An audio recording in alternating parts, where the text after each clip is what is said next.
Have you ever laid awake wondering how the average middle class person can actually retire? If so, you're in the right place. I'm Ann Babiars, and I'm joined with retired attorney Michael A. Babiars, and we are going to sort out this very issue here on this segment of Wait a Financial Minute.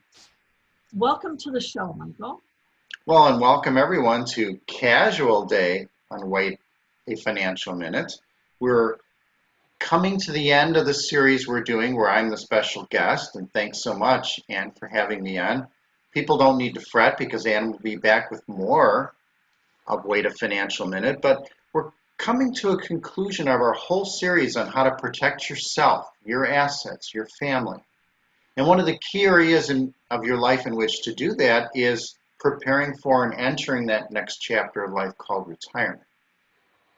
And one of the things that we've noticed, both through the work Ann does with her company and through the work I did before I retired from practicing law, is that so many people, when they enter retirement, especially from middle class folks, the key to succeeding in that next chapter of life called retirement seems to focus on entrepreneurial journeys.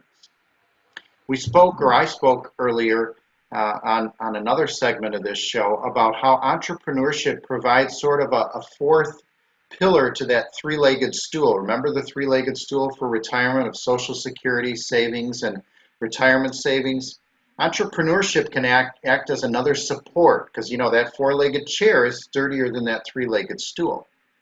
But entrepreneurship can do so much more than that. Yes, you may even wear a different hat, like we were talking about today. A lot of people were never entrepreneurs before they retired, and all of a sudden they find they're an entrepreneur and they love it. And so it provides that fourth pillar, which provides the money for people to have a successful retirement. It adds to those three other elements. But it does more than that.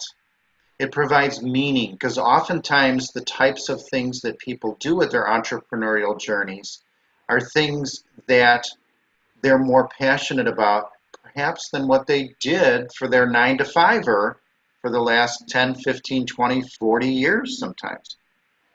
But even more key than that is if you are an entrepreneur on an entrepreneurial journey and you do it the right way, where you create some form of entity to assist you on that journey. What do I mean by that? Corporation, limited liability company. Now you're actually adding layers of protection for yourself, your family, your assets, because you can insulate business and personal assets. You also open up a world of different types of tax planning for you, because if you have a business, you have a lot more legal and legitimate tax planning that is afforded you, pun intended, when you have an entity in place where you've structured your journey. And a third thing is it actually gives you some unique estate planning opportunities. Now, these are a little bit beyond the scope of today's program, but it is something that the entrepreneurial journey, if walked the correct way along that path, can really provide a very, very meaningful boost into a successful next chapter of life called retirement. Thank you for this very good sage advice. And I want to say thank you to the audience for watching this little series. And just in case they might be tuning in for the first time, Michael, would you mind sharing a little bit about your background so that they know they're listening to someone who actually does know what he's talking about? Okay, last time through. Well, first of all, I'm a connoisseur of hats. No. I am a connoisseur of the law, perhaps, in specific areas of it, because I practiced and owned my own law firm for 25 plus years in the Chicago suburbs. And I did things like asset protection planning, retirement planning, estate administration, elder law, business and corporate transactions and creation of business plans and assisting folks with those areas. So this is an area that was really part and parcel of what I did for many years before I retired.